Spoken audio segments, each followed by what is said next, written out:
مرحبا بكم مشاهدينا في النشرة الجوية. كما كان متوقعا فقد عرفت بلادنا بعض التساقطات المطرية، حيث سجل إلى غاية الساعة 6 من صباح اليوم بالناظور وسيدي سليمان 7 ملم، 6 ملم ببوعرفة، 5 ملم بشفشاون وكذلك بمدينة إفران، 3 ملم بتوريرت، مليمترين بالنواصر، ومليمتر واحد بمدينة تازا. وتتوقع مديرية الأرصاد الجوية الوطنية في نشرة إنذارية خاصة من المستوى البرتقالي هبوب رياح قوية ستتراوح ما بين 75 كيلومتر و90 كيلومتر في الساعة بكل من مدينة قرسيف، بفقيق، جرادة، توريرت، بولمان، تنغير، ميدلت، الراشدية، بمدينة زاغورة، ورزازات، وطاطا، وذلك إلى غاية الساعة 6 من صباح يوم الاثنين. هذا مع نزول زخات مطرية عاصفية وقوية ستتراوح ما بين 20 و 40 ملم بكل من تطوان، مضيق، لفندق، الحسيمة، الحاجب، تازا، بمدينة صفرو، بولمان، إفران، وكذلك بتونت. ونزول كذلك تساقطات ثلجية بالمرتفعات التي يتعدى علوها 2000 متر، وذلك بكل من أزلال، الحوز، ورزازات، بميدلت وتنغير.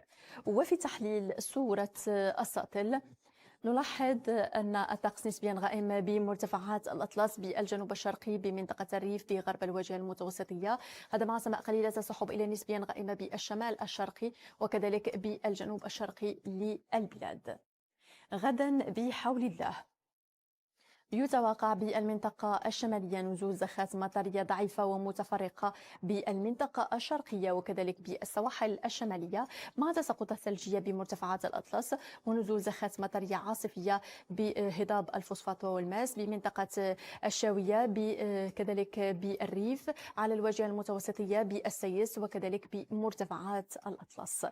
درجات الحرارة الدنيا ستعادل 3 درجات ببولمان، 4 درجات بمدينة إفران، 12 درجة ستسجل بوجدة، 13 درجة بتازا وكذلك بفاس، 11 درجة بمكناس، و15 درجة بكل من الرباط وكذلك بالدار البيضاء. ودرجة حرارة النهار ستعادل 28 درجة بمدينة وجدة، 21 درجة بالحسيمة، 19 درجة بطنجة وكذلك بتطوان، و23 درجة بمدينة الرباط. بالمنطقة الوسطى للبلاد يتوقع نزول زخات مطرية ضعيفة ومتفرقة بالسواحل الوسطى مع تساقطات ثلجية ومطرية بمرتفعات الأطلس. درجات الحرارة الدنيا ستعادل 13 درجة برشيدية وكذلك بورزازات، 11 درجة ببني ملال، و14 درجة بمراكش. ودرجة حرارة النهار ستتراوح ما بين 29 درجة برشيدية، 31 درجة بألفوت، 30 درجة بمدينة زاغورة، 29 درجة ستسجل بطاطا. بشمال الأقاليم الجنوبية يتوقع بحول الله أن تكون السماء قليلة السحب إلى صافية بجل المناطق، ودرجات الحرارة ستعادل 13 درجة بالزاك، 15 درجة بالسمارة بكرة وكذلك بقلتة زمور.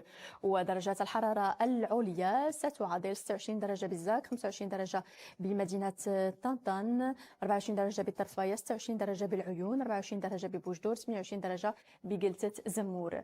في اتجاهنا لأقصى الأقاليم الجنوبية يتوقع بحول الله أن تكون السماء قليلة السحب إلى صافية عموما. درجات الحرارة ستعادل 18 درجة بمدينة الدخلة ببرنزران وكذلك بأوسرد، و17 درجة بالقويرة. ودرجات الحرارة ستعادل 33 درجة بأوسرد، 32 درجة ببرنزران، 26 درجة بالقويرة، و24 درجة بمدينة الدخلة. حالة البحر سيكون البحر بالواجهة المتوسطية قليل الهيجان إلى هائج بعلو 1.50 سنتيمتر، بالبوغاز سيكون هادئ إلى قليل الهيجان بعلو 60 سنتيمتر، وبالسواحل الأطلسية سيكون البحر قليل الهيجان إلى هائج بعلو سيصل إلى 2 متر. المد بمدينة الرباط سيكون على الساعة 3 صباحا و58 دقيقة، والرابعة عشية و16 دقيقة، والجزر سيكون على الساعة 10 صباحا و4 دقائق، وفي تمام الساعة 10 ليلا و30 دقيقة. شروق الشمس بمدينة الرباط سيكون على الساعة 6 و21 دقيقة، والغروب في تمام الساعة 8 و25 دقيقة. بالنسبة لتوقعات الأيام القادمة، يتوقع بحول الله يوم الاثنين تحديدا نزول زخات مطرية عاصفية بالسهول الغربية للأطلس بمنطقة الريف، وكذلك بالواجهة المتوسطية بالأطلس وبالشمال الشرقي، مع سماء نسبيا غائمة ستعطي زخات مطرية ضعيفة بالسهول الوسطى، وتواجد كذلك ثلوج بمرتفعات الأطلس. يوم الثلاثاء تساقطات مطرية دائما بالشمال الغربي للبلاد بمنطقة الريف على الواجهة المتوسطية بالشرق مرتفعات الأطلس، مع سماء نسبيا غائمة بأقصى الأقاليم الجنوبية، وكذلك بالسهول الوسطى ستعطي بعض الزخات المطرية الضعيفة وتساقطات ثلجية بمرتفعات الأطلس. أيام الأربعاء، الخميس، الجمعة وكذلك يوم السبت، طقس في تحسن مصحوب بتساقطات مطرية عاصفية بالشمال الشرقي، بعد الزوال نزول زخات مطرية عاصفية بمرتفعات الأطلس. بباقي المناطق الأخرى سماء قليلة السحب إلى صافية، ودرجات الحرارة ستعرف بعض الارتفاع الطفيف. وإليكم الآن توقعات دول المغرب الكبير، أوروبا والشرق الأوسط.